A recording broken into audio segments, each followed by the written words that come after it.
느헤미야 8장 13절부터 18절입니다. 한번 더 기도합니다. 하나님, 이 시간 말씀을 묵상할 때 함께 하시고 우리가 아버지 없이 살 수 없음을 깨닫고 아버지의 사랑 안에 붙들려 살도록 도와주시옵소서. 의탁하고자 하며 예수님의 이름으로 기도하옵나이다. 아멘. 오늘은 첫사랑에 대한 얘기를 해보려고 합니다. 보니까 이 젊으신 분들보다 어르신들이 많으셔가지고 첫사랑 그러면 아주 옛날 얘기 같은 느낌이 드네요. 하지만 누구나 첫사랑은 있습니다. 그게 짝사랑이든 뭐든 있겠죠. 가장 지금 뜨거울 때가 우리 전도사님하고 영지자매도 좀 아직인가 모르겠네. 저도 한참 뜨거울 때네요. 괴테라고 하는 시인이 이런 시를 썼습니다. 누가 돌려줄 수 있을까? 아름다운 날 첫사랑의 그 시절을 누가 돌려줄 수 있을까? 아름다운 날 달콤했던 그 시절을 누가 돌려줄 수 있을까? 아름다운 날 즐겁던 그 시절을. 첫사랑이 얼마나 그리우면 괴테가 이런 시를 썼겠습니까? 근데 우리가 첫사랑을 그리워하는 게요, 우리만 그러지 않습니다. 많은 사람들이 그리워하죠. 김광규라고 하는 사람이 쓴 시 중에 희미한 옛사랑의 그림자라고 하는 시가 있습니다. 한번 들어보시겠습니까? 4.19가 나던 해 새밑 우리는 오후 5시에 만나 반갑게 악수를 나누고 불도 없이 차가운 방에 앉아 하얀 입김을 뿜으며 열띤 토론을 벌였다. 어리석게도 우리는 무언가를 위해서 살리라고 믿었던 것이다. 결론 없는 모임이 끝나는 밤 우리는 아무도 귀결이지 않는 노래를, 누구도 흉내낼 수 없는 노래를 저마다 목청껏 불렀다. 돈을 받지 않고 부르는 노래는 겨울밤 하늘로 올라가 별똥별이 되어 떨어졌다. 그로부터 18년인 오랜만에 우리 모두가 무엇인가 되어 혁명의 두려운 기성세대가 되어 넥타이를 메고 다시 모였다. 회비를 10,000원씩 걷고 처자식들의 안부를 묻고 월급이 얼마인지 서로 물었다. 치솟는 물가를 걱정하고 즐겁게 세상을 개탄하고 익숙하게 목소리를 낮추어 떠들며 얘기를 주고받고 있었다. 모두가 살기 위해 살고 있었다. 아무도 이젠 노래를 부르지 않았다. 부끄럽지 않은가? 부끄럽지 않은가? 바람에 속삭임 빗전에 흘리며 우리는 짐짓 중년기에 건강을 얘기했고 또 한 발짝 깊숙이 늪으로 발을 옮겼다. 어떻습니까, 여러분? 이 시를 읽으면 저는 마음이 아픕니다. 4.19를 논하던 그 젊은 세대들이 넥타이 부대가 돼서 옛날에 꿈꾸던 노래를 부르지 못하고 이제는 물가를 걱정하고 처자식을 걱정하고 살아가는 모습이 오늘 교회에 나온 우리의 모습하고 같지 않습니까? 처음에 주님을 만났을 때 감격하여 찬양하고 소리 높여 찬양하던 사람들이 이제는 교회에 와서 내 자식, 우리 집은, 내 경제는, 내 몸은, 내 아픈 것은 계속 주절주절 노래하지 못하고 인생을 개탄하고 있어요. 부끄럽지 않습니까? 우리가 부끄러운 거 아닙니까? 우리는 정말 하나님 앞에서 부끄러워해야 되지 않습니까? 여러분이 불렀던 그 옛날의 노래 어디 갔습니까? 우리가 그 노래를 다시 불러야 되지 않을까요? 돈 주지 않아도, 값을 매기지 않아도 목이 터져라 부를 수 있는 노래를 우리가 하나님 만났을 때 처음 불렀지 않습니까?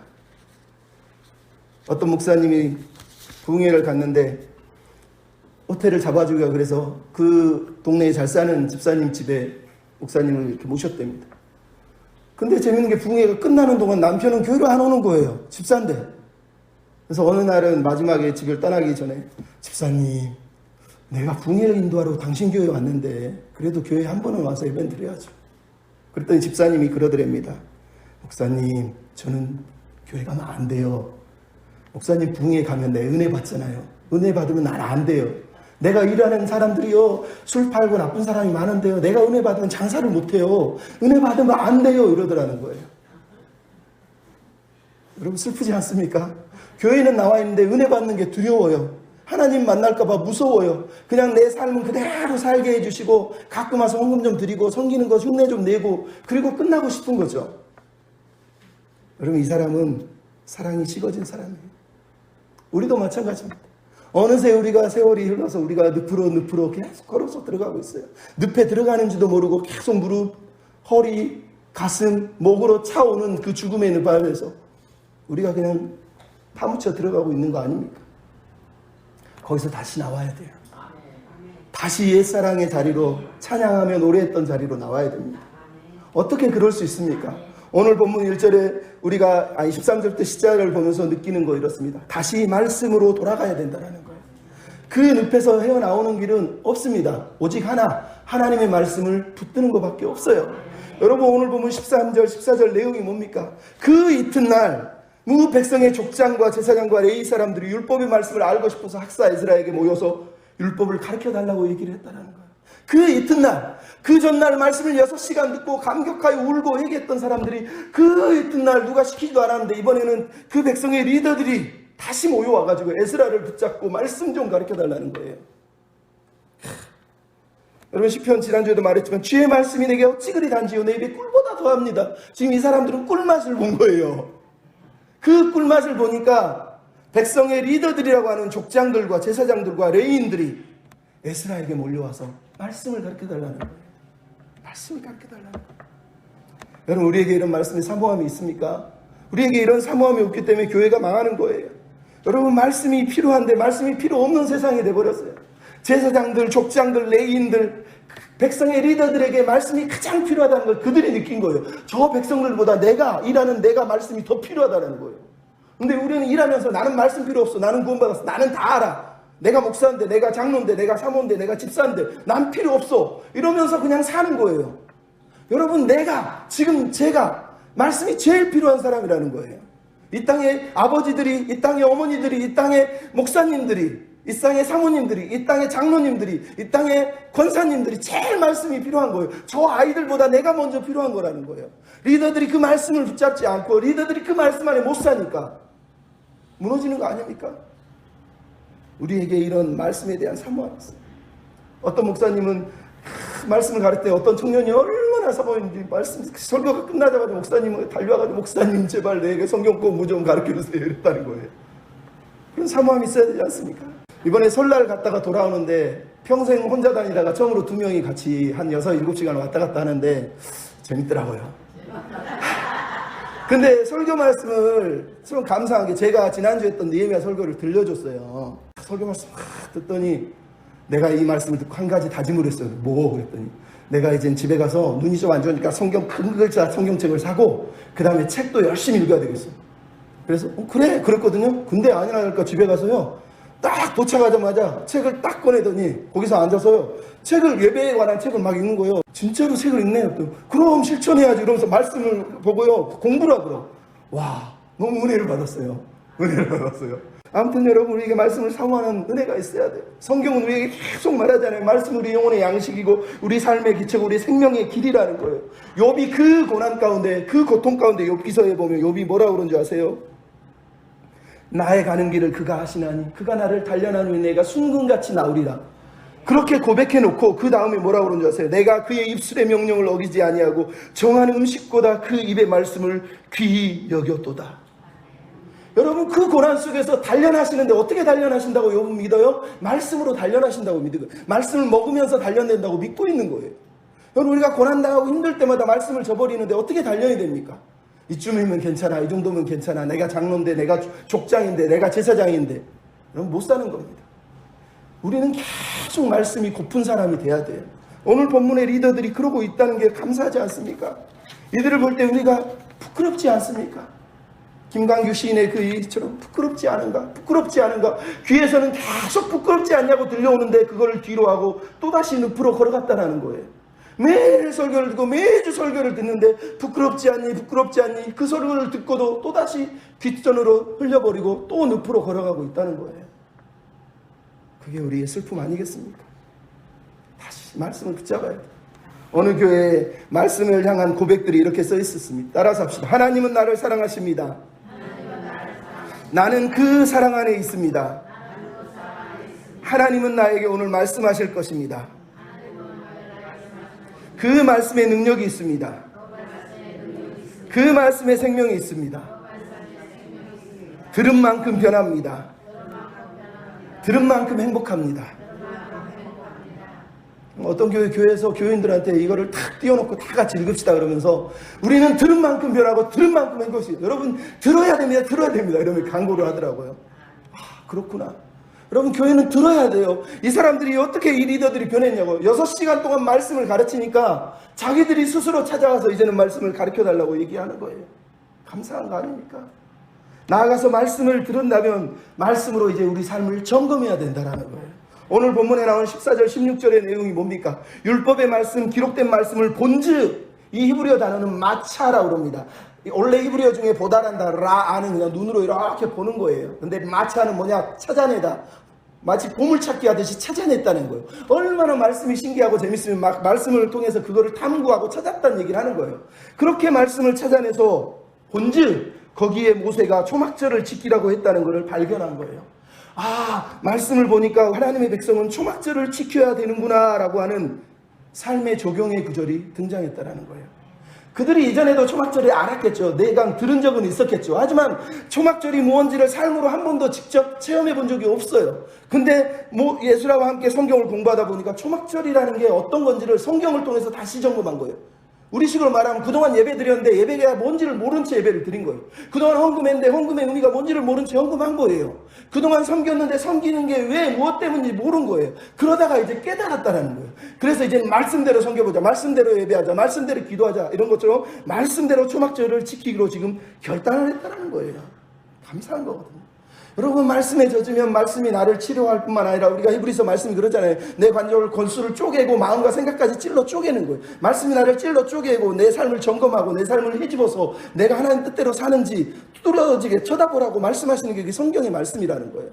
그래서 우리가 말씀을 읽어야 되고 말씀을 통해 우리 영혼이 점검받고 변화되어야 돼요.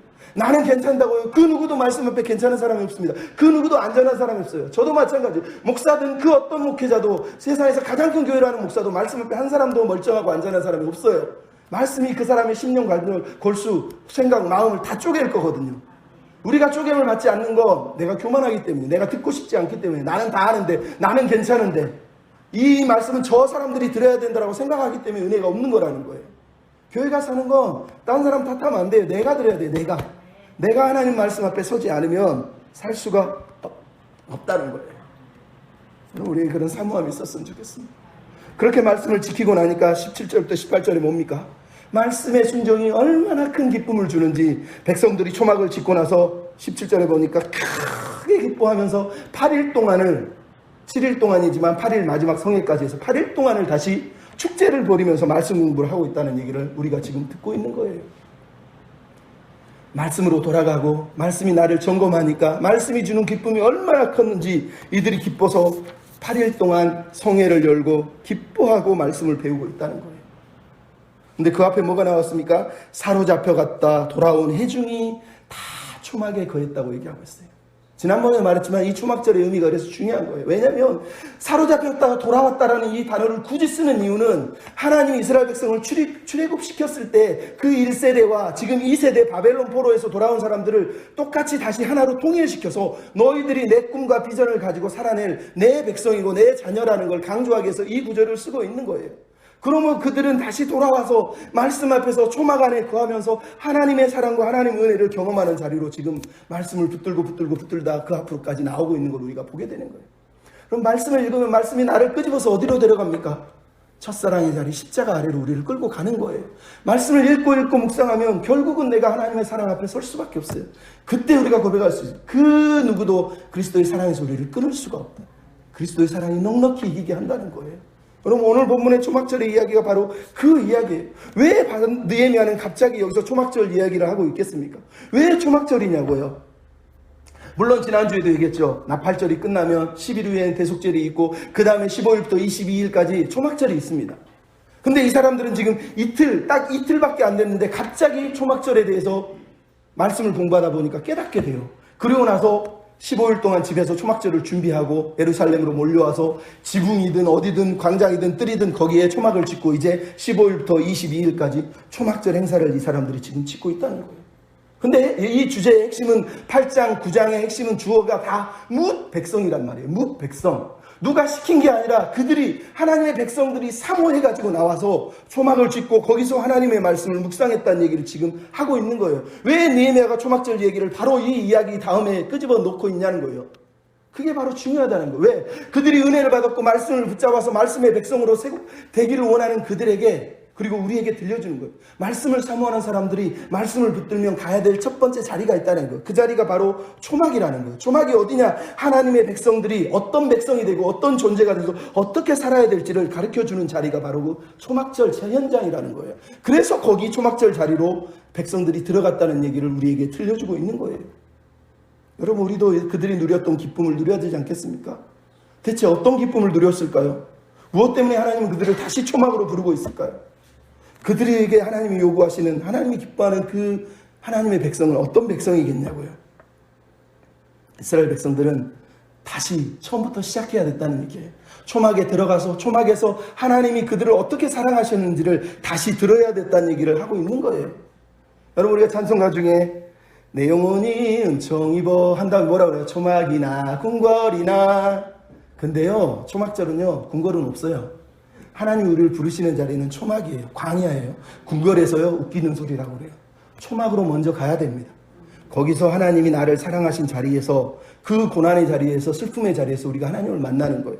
그래서 우리가 성탄에는 말구유를 묵상하고, 고난주간 성탄절이 십자가를 묵상하고 빈 무덤을 묵상하는 거예요. 그 자리가 왕의 자리, 왕궁의 자리입니까? 아니요.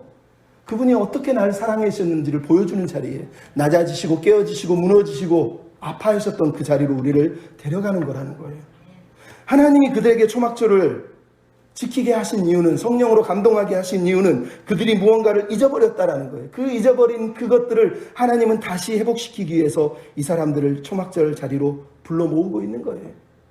여러분, 초막절은 레위기에 보면 23장 33절 44절에 아주 정확하게 규례가 나와 있어요. 근데 초막절 규례의 내용을 지금 이 에스라와 더불어 이 사람들이 읽었다는 걸 지금 우리가 알게 돼요. 근데 그 읽은 내용의 전체 주제가 세 가지 정도 나눕니다. 하나는 여호와를 즐거워하는 게 초막절의 핵심이에요. 왜?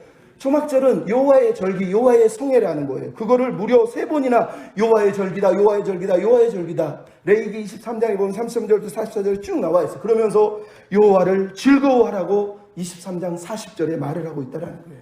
여러분, 초막절을 통해서 배우는 건 세상은 간 곳 없고 구속한 주만 보이는 거예요. 나를 사랑하신 그분만 보이는 거예요. 여호와를 즐거워하는 자리라는 거예요. 저기 남서울 은혜교회라는 곳에 홍정길 목사님이라고 우리나라에서 아주 유명한 목사님이 계세요. 옛날에 큰 교회 남서울교회를 하다가 지금은 장애인들을 섬기는 교회 목사님이잖아요. 근데 그분이 그런 얘기를 하더라고요. 자기가 웨스트민스터 소요문답 제1문항을 읽으면서 옛날에는 그랬대고, 인간의 제일 되는 목적이 하나님을 영화롭게 하고 그분을 즐거워하는 것이라 그랬는데, 자기는 그동안 즐거워한다는 말이 내가 하나님을 기쁘시게 해드려야 되겠구나 이렇게 믿었다는 거예요. 근데 다시 본문을 읽어보더니 내가 틀렸어, 내가 잘못했어, 그게 아니구나, 하나님을 기쁘시게 해드린 게 아니라 하나님을 기뻐하라는 거구나, 하나님을 즐거워하라는 거구나, 이렇게 깨달았다는 거예요. 여러분, 성경의 얘기가 그거예요. 여러분이 어떻게 하면 내가 하나님을 기쁘시게 해드릴까? 그거는 일중심의 사고란 말이에요. 그 전에 해야 될 게 있어요. 내가 어떻게 하면이 아니라 내가 하나님을 사랑하고 있는가, 하나님을 즐거워하고 있는가라는 거예요. 그게 목적이에요. 여러분 보고 일하라고 부르기 전에 하나님은 사랑하라고 부르신 거예요. 사랑하자고 부른 거란 거예요. 그게 첫사랑의 의미잖아요. 하나님이 너 나중에 나 집 사줄래? 나 차 사줄래? 이래가지고 여러분을 만나주신 건가요? 아니잖아요. 내가 널 사랑해, 너도 날 사랑해. 조건 없이 사랑만 가지고 만난 게 첫사랑의 이야기 아닙니까? 하나님의 이 얘기가 그거라는 거예요. 두 번째 뭐가 나와 있냐? 여호와와 함께 거하는 것, 그 초막 안에서. 오늘 본문에도 그들이 7일 동안 초막에 거하잖아요. 이 초막절은요, 노동을 해서도 안 되고요, 안식일을 해야 되고 무조건 쉬어야 돼요. 7일 동안 그래서 백성들이 율법을 배우면서 그 초막 안에서 계속 가족들이 다 같이 모여 있는 걸 우리가 보게 된다는 거예요. 왜? 그 초막에서, 그 초막 가운데 자기들을 보호하시고 인도하시고 함께 하시고 먹이시고 입히신 분에 대해서 묵상하는 자리가 바로 초막절 자리거든요. 주님과 함께 하기를 원하는 거예요. 여러분, 사랑하는 사람이 함께 하고 싶지, 사랑한다 그러면서 따로 떨어져 있으면 그게 사랑하는 겁니까? 난 사랑하는데 같이는 못 자겠어. 난 사랑하는데 넌 네 집에서 살아. 여러분, 그거는 결혼 안 한 거죠, 사실은. 결혼을 했으면 그렇게 하면 안 되잖아요. 사랑이 그런 거예요. 지금 초막절로 백성들을 끌고 가시는 이유는 주님과 함께하고 주님을 즐거워하는 그 자리로 백성들을 끌고 가고 있는 거예요. 그 마지막에 바로 은혜를 기억해서 그들의 첫사랑을 회복시키려는 아버지의 마음이 거기 들어있기 때문이에요. 여러분, 초막절은 단순하게 그냥 거기서 초막에 거하면서 8일 동안 그냥 텐트 치고 야영하고 있는 게 아니에요. 그 초막에서 하나님이 이스라엘 백성들을 어떻게 돌보셨고 어떻게 구속하고 어떻게 사랑했는지를 기억하기 위해서 하나님이 세운 프로그램이 바로 초막절이라는 거예요. 7일 동안 아니 8일 동안 철저하게 모든 일을 다 끊어버리고 그 초막 안에서 하나님이 과거에 하셨던 일, 지금도 사랑하시는 그 사건, 미래를 위해서 어떤 계획을 나를 향해 갖고 계신지를 묵상하는 자리가 바로 초막절의 자리라는 거예요. 그래서 성경은 누누이 얘기하는 거예요. 은혜를 기억하라, 하나님을 기억하라, 잊어버리지 말라는 거예요. 초막절의 자리는 바로 그 은혜를 기억하는 자리라는 거예요. 우리가 잊어버리면 안 되는 자리가 이 자리예요. 많은 사람들이 은혜를 잊어버리려, 아까도 말했지만 은혜 받고 싶지도 않아요. 자기가 뭐가 무너질 것 같으니까. 근데 은혜를 회복해야 돼요. 다시 돌아가서 첫사랑을 기억하지 않으면 살아낼 수가 없어요. 그래서 초막절의 목적을 레위기 23장 43절에 이렇게 얘기합니다. 이는 내가 이스라엘 자손을 애굽 땅에서 인도하여 내던 때 초막에 거하게 한 줄을 너희로 알게 하려 함이니라는 거예요. 내가 너희를 애굽에서 구해낸 것, 노예, 제된, 종된 삶에서 건져준 것, 그거를 기억하는 것. 두 번째, 거기서 나와 함께 거주하게 한 것, 초막에서 거주하게 한 거라는 거예요. 즉 초막에서 사는 일주일이 아니라 40년 광야를 초막에 살면서 하나님이 그들을 보호하고 함께 하시고 돌보신 사건을 기억하라고 얘기하고 있는 게 바로 초막절의 의미라는 거예요. 근데 여러분, 초막절은 이 의미로 끝나지 않아요. 왜? 여러분, 초막절의 의미는 사실은 하나님이 그들을 당신의 아내로, 신부로 생각했다라는 의미라는 거예요. 여러분, 언약이라는 건 두 가지가 있어요. 하나는 종주권 언약이라 그래서 왕과 신하의 언약이지만 또 하나는 결혼 언약이 있어요. 그래서 신약 구약학자들은 성경에 나오는 언약 중에 결혼 언약이 하나님과 하나님의 백성의 언약 중에 또 하나의 가장 탁월한 언약이라고 얘기해요. 그거를 여러분 에레미야 2장 2절에 이렇게 얘기합니다. 내가 너를 위하여 내 청년의 때와 내 신혼 때의 사랑을 내가 기억하노니. 하나님이 지금 이스라엘 백성들에게 얘기해요. 너와 나의 신혼의 때를 내가 기억하고 있다라는 거예요. 그때가 언제입니까? 광야 시절 40년을 말하는 거예요. 그때가 하나님과 이스라엘 백성이 결혼해서 신혼생활을 했던 때라는 거예요. 초막에 거하는 40년, 그 초막절은 하나님과 이스라엘 백성이 같이 신혼생활을 했던 때라고 얘기를 하고 있는 거예요. 근데 이스라엘 백성이 어떻게 했습니까? 호세아서에 보면, 호세아 11장이나 보면 뭐라고 그러죠? 내가 너희를 애굽에서 불러냈거를 너희가 바알을 쫓아간다고 하나님이 한탄해 하십니다. 그러면서 호세아 2장에 이렇게 얘기하죠. 하지만 내가 가시로 그 길을 막으며 담을 쌓아서 그 길로 가지 못하게 하리니 그제야 너희가 이르기를 내가 내 남편에게 돌아가리라. 여러분, 하나님이 초막절을 우리에게 기억하게 하시는 이유가 바로 여기 있는 거예요. 하나님이 신혼부부 때 신혼생활 했을 때 이스라엘과 함께 살았던 그 40년의 뜨거웠던 첫사랑의 자리, 그 자리로 이스라엘 백성을 지금 불러내고 있는 거라는 거예요. 그 자리로 돌아가지 않으면 이스라엘은 아무리 자기들이 성벽을 쌓고 성전을 짓고 엄청나게 화려하게 살고 궁궐을 살아도 하나님의 사람, 하나님의 백성이 될 수가 없다라는 거예요. 다시 첫사랑의 자리, 순전했던 자리, 아주 순수했던 그 자리로 돌아오기를 하나님이 요구하시고 있다는 걸 이 초막절의 이야기가 들려주는 거예요. 느헤미야가 이 이야기를 여기다 듣는 이유가 있어요. 너희들이 은혜를 받았느냐, 성벽을 지었느냐, 이제는 좀 살 것 같으냐? 아니다는 거예요. 진짜 하나님의 백성이 되려면 초막절에 들어와서 초막절에서 하나님의 백성이 어떤 백성인지, 우리가 어떤 사랑을 받았는지, 우리가 어떻게 하나님을 사랑해야 되는지 다시 배우고 여기서 다시 시작해야 된다라고 얘기하고 있다는 거예요. 그게 중요한 거예요. 그게 중요한 거라는 거예요. 여러분, 어떤 젊은이가 나이도 이제 차서 결혼도 해야 되는데 보니까 돈도 없고 또 이쁜 여자를 만나서 결혼도 하고 싶은데 고민하고 있는데 어느 날 자기 앞에 알라딘의 램프가 딱 발견이 된 거예요. 이게 뭐야? 램프다. 그리고 막 흔들었더니 거기서 거인 지니가 막 나타나더래요. 그래서 지니가 그러더래요. 네가 원하는 소원이 무엇이냐? 한 가지만 들어주겠다. 그랬더니 청년이 한 가지만 말하라니까 갑자기 한 가지요? 돈, 결혼. 그랬더니 돈 여자랑 결혼시켜줬답니다. 돈, 결혼.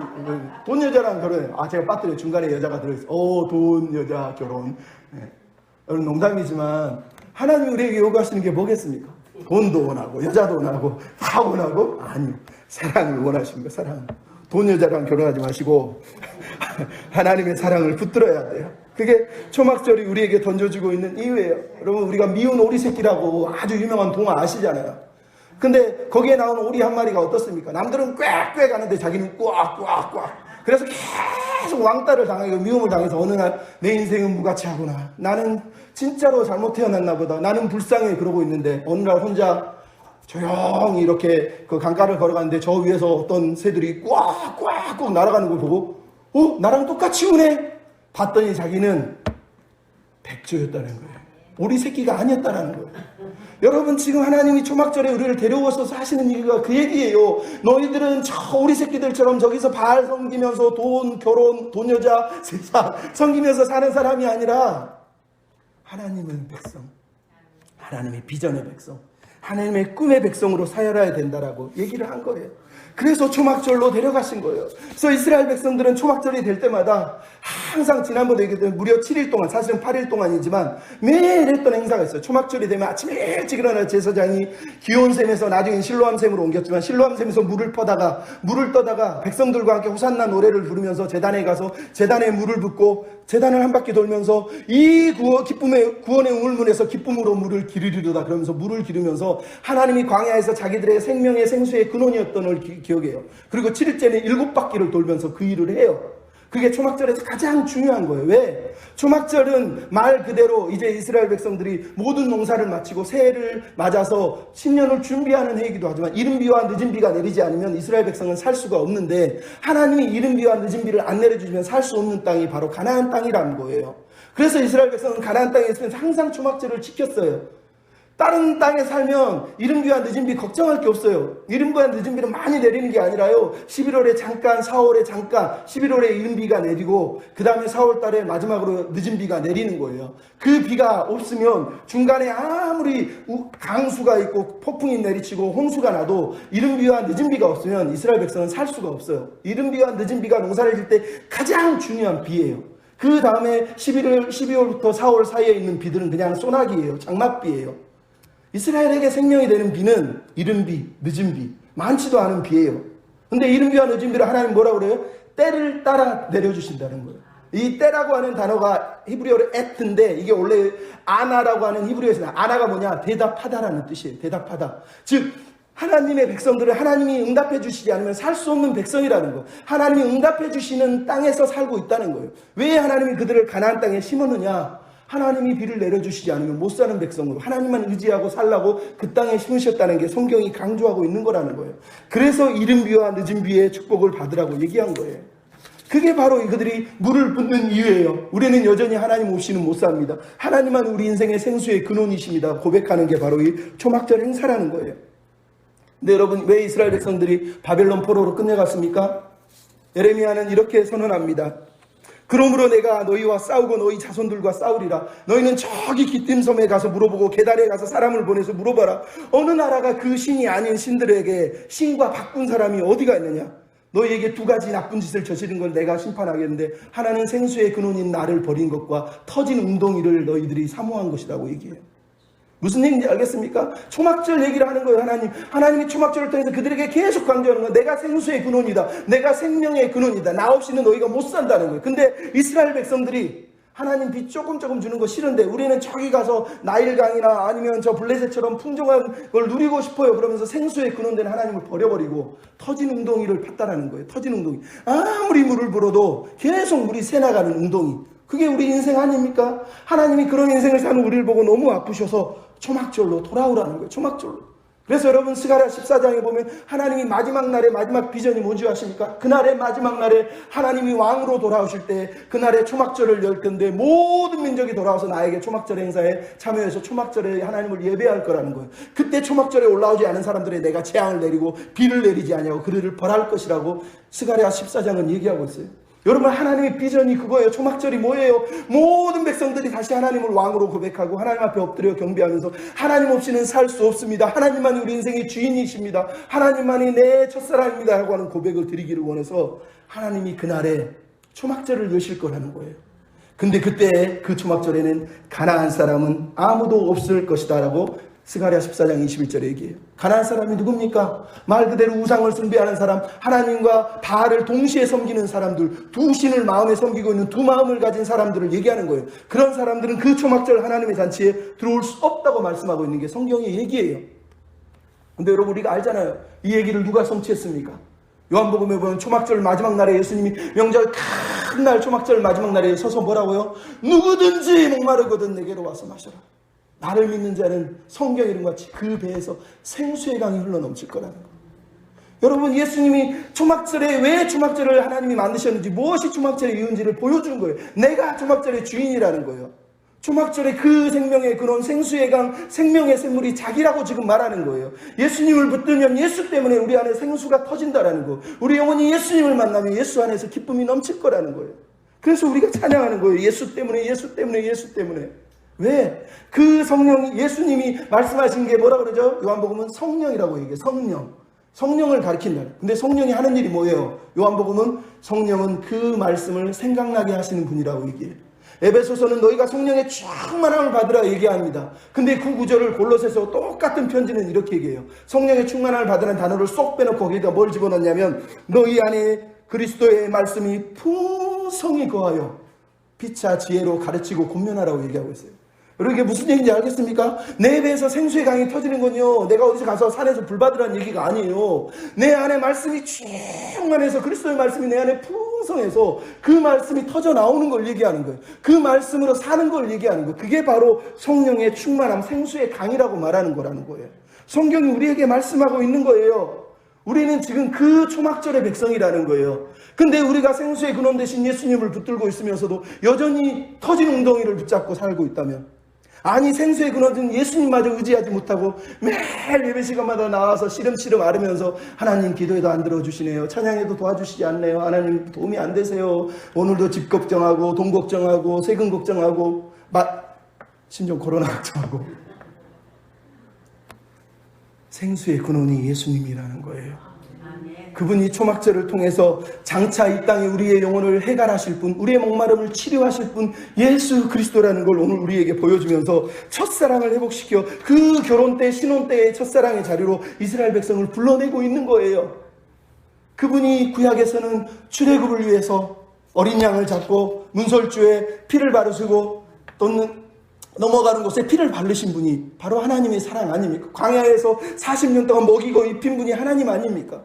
그분이 신약에서 어떻게 하셨습니까? 아들을 십자가에 달아서 우리 위해 죽이시고 우리 위해 상하시고 우리 위해 고통당하신 분이 바로 그 하나님 아니십니까? 그래서 에베소 교회에 대해서 계시록이 뭐라고 그럽니까? 너희가 첫사랑을 회복하랍니다. 첫사랑. 그 뜨겁게 말씀을 붙잡고 사는 것처럼 보이는 교회가 사실은 하나님의 사랑이 식어 있었다는 거예요. 왜? 말씀을 알고 있는 게 아니라 말씀을 잘못 알고 있는 거예요. 매너리즘이라고 우리가 말하죠. 예배는 드리고 있는데 항상 그냥 겉으로만 예배 드리는 거예요. 진짜 예배를 못 드린 거하고 똑같은 거예요. 뭐가 말씀이, 성경이 뭐가 써있는지는 다 아는데 그 의미가 진짜 무슨 의미인지 모르는 거예요. 예수님에게 찾아온 서기관들이 뭐라고 그랬습니까? 예수님이 율법에 큰 게 뭐예요? 그랬더니 예를 들면서 사마리아인의 예를 들었잖아요. 왜 그 예를 들었습니까? 그 사람들은 성경이 율법이 하나님을 사랑하고 이웃을 사랑하고 써있는데도 이웃이 누구인지에 대해서 이해를 못해요. 왜?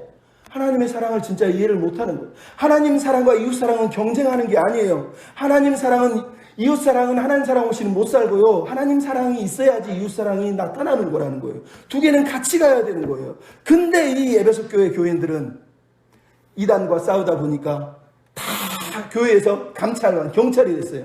그래서 누가 잘못하나? 저 사람은 이단이 아닐까? 저 사람은 사기꾼이 아닐까? 저 사람이 교회 온 이유가 내 속을, 내 재산을 뺏어먹으러 온 건 아닐까? 이러면서 눈에다가 색안경을 끼고 쳐다보는 거예요. 그니 예배가 드려집니까? 그들이 알고 있는 말씀은 사실은 사랑이 식은 말씀이 돼버렸다는 거예요. 진짜 말씀이 아니라는 거예요. 그럼 교회 다니면 웃긴 일이 많아요. 우리 교회는 그럴 일이 없대요. 어떤 교회 가면요, 예배만 드리면 끝나면 장로님이 쫓아와. 그러면서 주보에 왜 이 성을 잘못 썼나요? 주보에 왜 이름이 하나 빠졌나요? 그게 뭐가 중요하냐고요. 실수할 수도 있지. 은혜 받으라고 예배 불러놨더니 예배 시간 내내 주보 검색하는 거예요. 누가 글씨를 잘못 썼나? 누가 뭘 잘못했냐? 그것을 왜 하는지 모르겠어요. 안 그렇습니까? 실수하셨군요. 괜찮습니다. 열심히 하세요. 응원해주면 끝나는 거예요. 근데 하나님의 사람들이 막 색안경을 띄고 막 뭘 잘못했냐, 뭐가 틀렸냐만 쳐다보니 거기에 역사합니까, 말씀이? 말씀은 사랑을 먹고 사는 거예요. 그래서 성경 에베소서에 보면 뭐라고 하죠? 사랑 안에서 참된 것을 말하라. 사랑 안에서 진리를 말하라는 거예요. 여러분, 사랑이 없는 진리는 너무너무 마음 아프게 해요. 사람을, 가슴을 째는 거예요. 그래서 기도해야 됩니다. 우리가 말씀 안에 풍성히 거하려면 그리스도의 사랑, 그 첫사랑이 우리 안에 풍성히 거해야 되는 거예요. 그분이 나를 얼마나 사랑하셨는지를 깨달으면 그 십자가 아래로 우리가 가면 나나 저 사람이나 1보, 2보, 3보 차이밖에 안 나요. 겉으로는 뭐 100보, 200보 차이 나는 것 같지만 사실 아무것도 아니거든요. 하나님 볼 때는 거짓말하는 놈이나 살인하는 놈이나 똑같은 거 아닙니까? 우리만 저놈 나쁜 놈이라 그러고 있는 거지. 그래서 우리에게 필요한 건 하나님의 첫사랑이 필요한 거예요. 하나님의 사랑이 필요한 거예요. 하나님 날 사랑하시는 걸 배워야 되지 않겠습니까? 그럼 미우라 아야코라고 하는 분, 빙점을 쓰신 분이 길은 여기에라고 하는 소설을 하나 쓴 적이 있어요. 근데 그 소설의 내용을 보면 자기가 하나님을 믿게 된 배경을 쓰고 있어요.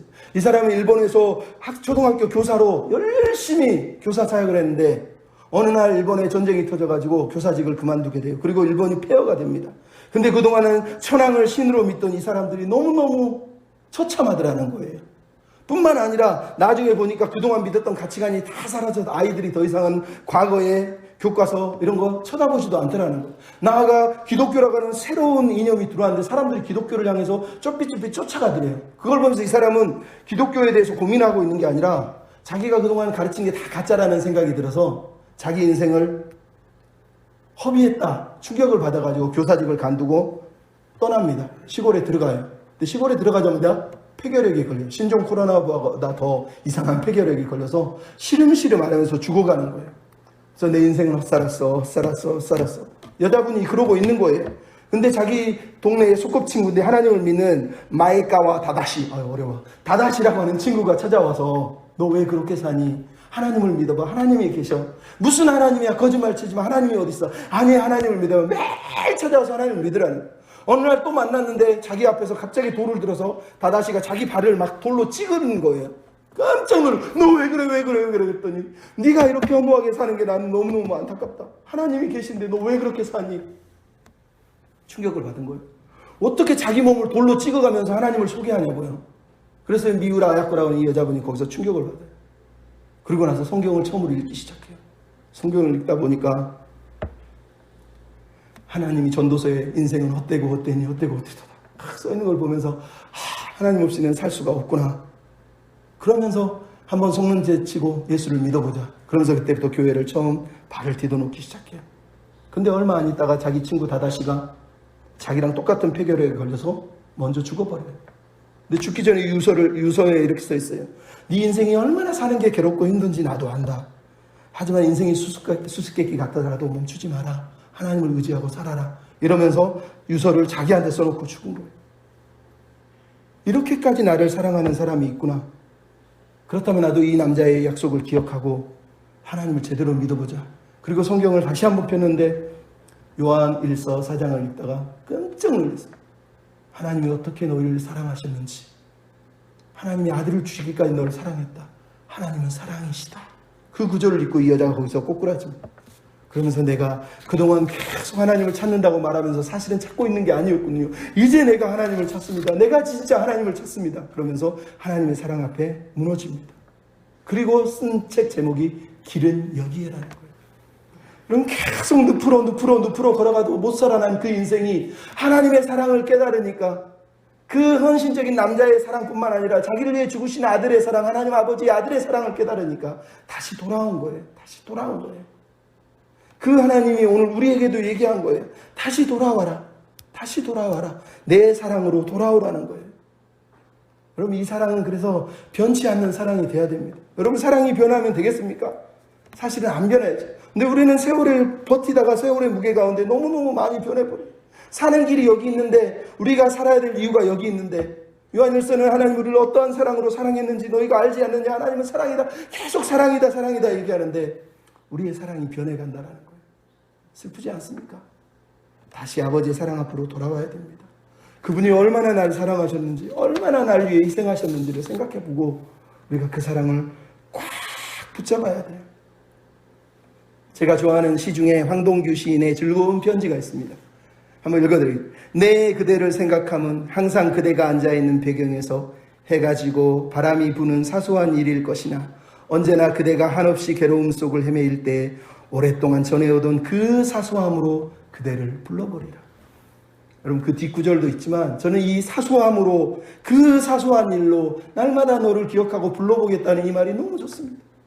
여러분, 우리가 하나님을 믿는 건 막 하늘에서 불 받고 뭔가 막 신비하게 체험하고 막 하늘을 붕붕 날아다녀야지 그게 믿음이라고 생각하면 안 돼요. 진짜 사랑은, 변하지 않는 사랑은 날마다 일상의 그 사소함 속에서 하나님을 기억하는 거. 설거지하면서 하나님을 찬양하면서, 화장실에서 일 보면서 찬양하고, 옷을 입으면서 찬양하고, 책을 읽으면서 찬양하고, 쓰레기로 청소하면서 하나님을 기억하는 그 사소함에서 하나님을 기억하는 게 진짜 하나님을 사랑하는 거예요. 얼마나 1,000만 원이나 드려야지, 100만 원이나 드려야 하나님이 기뻐하십니까? 아니요. 내가 하나님 지금 기억하고 있으면 돼요. 내가 그분을 사랑하면 돼요. 그 사랑에 감격해서 노래할 수 있으면 되는 거예요. 찬양할 수 있으면 되는 거예요. 그러지 않습니까? 그 첫사랑의 자리로 돌아와야 돼요. 그래서 초막절 이야기를 지금 얘기하는 거예요. 느헤미야가. 우리 모두가 하나님의 백성이라면 하나님의 백성이 어떻게 살아야 되냐, 그 사랑, 하나님이 어떻게 사랑하셨는지 그 사랑의 기초에서, 그 사랑의 의지에서, 그 사랑이 우리 인생의 영양분이 되어서, 자양분이 되어서 그 사랑을 붙들고 살아야 된다고 얘기하는 거예요. 우리 목사님이나 저나 옛날 소리엘 찬양을 많이 들어서 잘 알아요. 소리엘 찬양 중에 여러분 나의 하나님이라는 찬양이 있어요. 아십니까? 나의 하나님 그 크신 사랑 나의 마음속에 언제나, 이렇게 찬양해요. 근데 그 가사의 중간 후렴이 너무 좋습니다. 즐거운 날이나 때론 슬픈 날이나 모두 하나님을 사랑합시다. 세월이 지나고 비바람 불어도 모두 하나님을 찬양합시다. 외로운 밤이나 험한 골짜기라도 나의 하나님은 동행하시니 내 영혼은 언제나 하나님을 바라며 세상 끝날까지 사랑하리라. 세월이 지나도, 세상이 변해도, 세상이 끝날지라도 하나님을 사랑하는 사랑으로 우리는 버티고 견디고 이기고 또 걸어가야 되는 거 아니겠습니까? 그렇게 여러분 사랑했으면 좋겠습니다. 여기 보시면 권사님들은 백발이 벌써 되신 분도 있고, 이제 아직 한참은 아니지만 어쨌든 파라신 분도 있고 젊은 분도 있지만, 중요한 건 세월이 지나서 변하면 안 돼요. 변하면 안 된다고. 이스라엘 백성이 그 삶을 살면서 얼마나 처절하게 변했습니까? 그래서 하나님이 초막으로 데려가신 거예요. 첫사랑의 자리로. 네가 얼마나 어리석었는지, 네가 얼마나 취했는지, 네가 얼마나 가난했는지, 네가 광야 생활에서 얼마나 불쌍했는지. 근데 내가 너를, 에스겔에서 뭐라고 하죠? 너를 데려다가 너의 피를 닦아주고 너에게 옷을 입혀주고 기름을 바르고 손가락을 반지르고 신발을 신기고 너를 왕관처럼 만들어서 왕후를 만들었다고 얘기해요. 왕후를 만들었다. 그 피투성이를 내가 이렇게 변화시켰는데 네가 바알에게 돌아가다니, 네가 네 남편을 버리다니. 그게 에스겔서에 나오는 하나님의 한탄이에요. 그러면서 뭐라고요? 피투성이라도 살아라, 피투성이라도 살아라 하신 그분이 피투성이라도 다시 돌아오라는 거예요. 다시 피투성일지라도 돌아오면 내 사랑 안에 다시 붙들리면 내가 너를 변화시켜 줄 거라는 거예요. 돌아가야 돼요. 어디로? 첫사랑의 자리로. 나를 얼마나 사랑했는지 그 감격의 자리로 가서 예수 때문에, 예수 때문에, 예수 때문에 행복합니다, 이렇게 고백해야 되지 않겠습니까? 저 여러분이 그런 고백을 드렸으면 좋겠어요. 반주해 주시고요. 여러분, 목사에게는 교회가 사역의 자리지만 각 사람에게는요, 부부가 사역의 자리예요. 우리 서로가 하나님의 사랑으로 사랑하고 섬기면 거기에 은혜가 넘쳐나는 거예요. 여러분, 베드로는 뭐라고 그랬습니까? 예수님 보고, 예수님 초막절에 내가 초막을 3개 짓고 싶습니다. 여기는 모세, 여기는 엘리야, 그리고 여기는 예수님. 그런데 성경이 뭐라고 해요? 그 초막을 예수님 한 분만 보여주신 거예요. 그리고 뭐라고 그러죠? 바로 하나님의 음성이 들려온 다음에 내려가 보니까 산에 귀신 들린 아이, 간질병자 걸린 아이가 울고 아버지가 찾아서 이 아이를 고쳐주세요 얘기하고 있어요. 여러분, 초막절의 마지막 도전은 우리가 초막 안에 계속 사는 게 아니라는 거예요. 초막에서 사랑을 받고 깨달았으면 산으로 내려가서 간질로, 질병으로, 아픔으로, 시기로, 질투로, 마음의 상처로 무너져 있는 사람들을 붙잡고 하나님의 사랑을 나누어줘야 돼요. 안 되면 예수님 나는 못 고치겠는데 도와주세요. 내 믿음이 적습니다. 겨자씨야 믿음도 없나 봐요. 도와주세요. 이러면서 다시 한번 붙잡아야 돼요. 그래서 우리 아이가, 우리 남편이, 우리 와이프가, 우리 성도들이, 우리 모두가 첫사랑 안에 변화되어야 돼요. 그게 초막절의 마지막 도전이에요. 하나님, 내가 이 초막절의 사랑을 붙들고 첫사랑의 감격으로 사랑을 증거하며 살게 해주십시오. 그렇게 우리가 고백했으면 좋겠습니다. 예수 때문에, 위대하신 사랑을 보여주신 하나님 때문에 내가 오늘 살고 또 사랑을 증거하겠습니다. 하나님 함께해 주옵소서. 네, 고백했으면 좋겠습니다. 예수 위대한 그 사랑으로 찬양하겠습니다. 위대한 그 사랑으로 십자가 주님 지셨네. 세상 속에 빛 되었네. 그 주님의 피로 사셔서 영원한 생명 주셨네. 값없이 주신 그 참사. 이제 더러워진 많은 죄를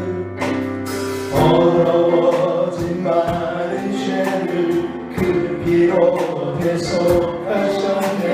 오늘도 승리 주셨네.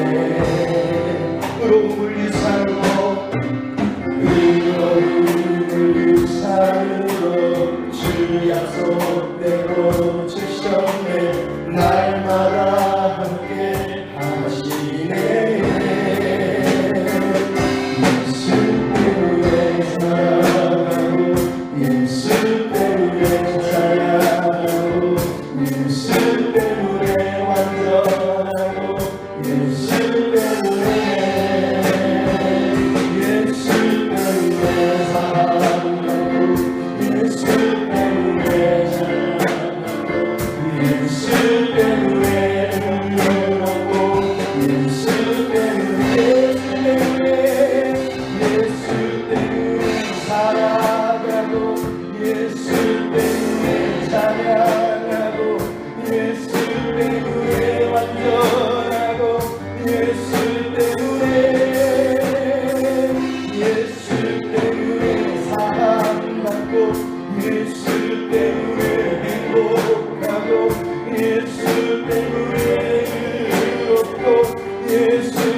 예수 때문에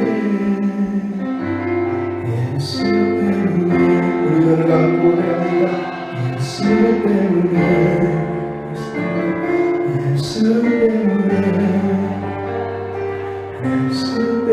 한번 마지막으로 예수 때문에 찬양합니다. 예수 때문에 완전해졌습니다. 오직 예수 때문에 살았습니다. 예수 때문에 살았고 예수 때문에 행복하고 예수 때문에 의롭고 예수 때문에 어느 시간 기도할 때 하나님, 내가 다시 말씀의 자리로 돌아가게 해주십시오. 말씀으로 나를 점검하고 잃어버린 첫사랑, 그 뜨거웠던 하나님의 사랑의 자리에 내가 서게 해주시옵소서. 오늘도 나는 염려하고 근심하며 세상의 늪으로 내 발을 옮기고 있지 않습니까? 하나님, 이 교회의 하나님의 백성들이 다시 아버지의 사랑의 자리로, 그 초막으로, 그 시온 때의 사랑의 자리로 돌아와 아버지의 사랑을 붙들고 아버지의 은혜를 붙들고 다 같이 일어나서 승리할 수 있도록 도와주시옵소서. 첫사랑을 회복시켜 주시옵소서. 우리 같이 기도하겠습니다. 사랑하는 아버지, 사랑하는 주님, 주님께 사랑하는 백성들을 기억해 주시옵소서. 오늘도 우리는 병들고 지치고 또 나이 들어가고 또 힘겨워하고 우리는 몸은 아파하고 생각은 둔하여지고 입은 둔하여져가고 하나님 향한 사랑도 둔하여져가지만 하나님, 우리가 다시 초막으로 나아갑니다. 사랑의 자리로 나아갑니다. 생명의 자리로 나아갑니다. 오셔서 우리를 만져주시고 치료해 주시고 변화시켜 주셔서 우리가 내 첫사랑의 은혜 앞에 서게 해주시기를 원하고 기도합니다. 예수 때문에 살게 하시고 예수 때문에 살게 하시고 예수 때문에 일하고 예수 때문에 걸으며 예수 때문에 말하고 예수 때문에 찬양하고 예수 때문에 행복하게 살 수 있도록 하나님 도와주시옵소서.